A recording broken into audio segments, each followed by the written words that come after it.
پہلی بات تو یہ جان لیجئے کہ میدان حشر،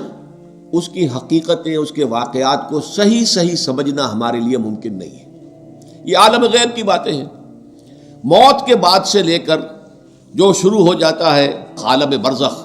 پھر بعث بعد الموت، قیامت، حساب کتاب، جنت دوزخ، اس کی جو بھی ہمیں معلومات قرآن میں دی گئی ہیں بس اس پر اکتفا کرنا چاہیے، اس کی زیادہ باریکیوں میں نہیں جانا چاہیے، اس لیے کہ اس کی اصل حقیقت ہم نہیں جان سکتے۔ وہ تو وہیں جائیں گے تو کھلیں گی باتیں کہ ہاں یہ بات تھی جو فرمائی گئی تھی، یہ بات تھی جو کہی گئی تھی۔ تو نقشہ کچھ ایسا سامنے آتا ہے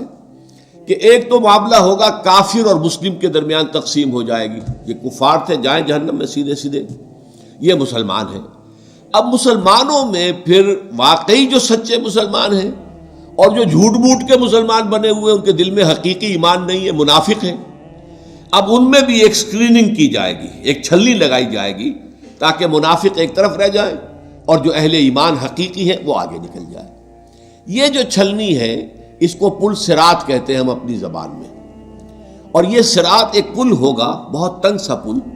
اور اس پہ شدید اندھیرا ہوگا، اور یہ جہنم کے اوپر ہوگا، نیچے جہنم دہک رہی ہوگی اور اس کے اوپر سے یہ پل صراط ہے،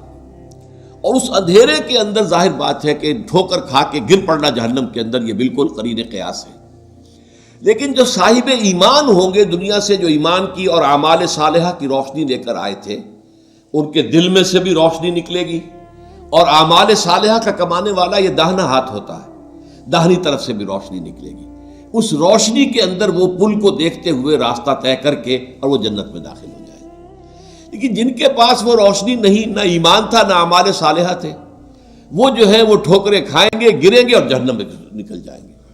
یہ ہے جسے ہم عام اپنی زبان میں پل، تو اردو کا لفظ عربی میں تو نہیں ہے، پل صراط ہم جس کو کہتے ہیں وہ یہ ہے، اور اس کا نقشہ جو ہے دو جگہ کھینچا گیا ہے۔ اہل ایمان، دل کا ایمان ہے تو دل سامنے سے اس کی روشنی ہوگی، اور اگر داہنی طرف جو ہے اعمال صالحہ ہے تو داہنی طرف روشنی، دونوں جگہ پر۔ اور یہ بات بڑی اہم ہے، قرآن مجید میں جو اہم ترین مضامین ہیں وہ کم سے کم دو جگہ ضرور آتے ہیں، یہ میں نے بارہا آپ کو بیان کیا ہے، اس کو تلاش کرنا ہوتا ہے، اور پھر ایک مقام سے دوسرے مقام پر روشنی پڑتی ہے، اس کی مزید شرح حاصل ہو جاتی ہے، اس کے بارے میں کوئی ایک پہلو جو ایک جگہ واضح نہیں تھا دوسری جگہ واضح ہو جاتا ہے۔ چنانچہ سورہ حدید میں واضح ہو جاتا ہے کہ یہ منافقین کو چھلنی میں اسے نکالنے کے لیے در حقیقت اللہ تعالیٰ یہ پروسیس کرے گا۔ اس کی حقیقی شکل کیا ہوگی یہ تو وہیں جا کر معلوم ہوگا، لیکن یہ کہ دو مقامات پر اس کا تذکرہ اجمالاً میں نے اس کا نقشہ آپ کے سامنے کھینچ دیا ہے۔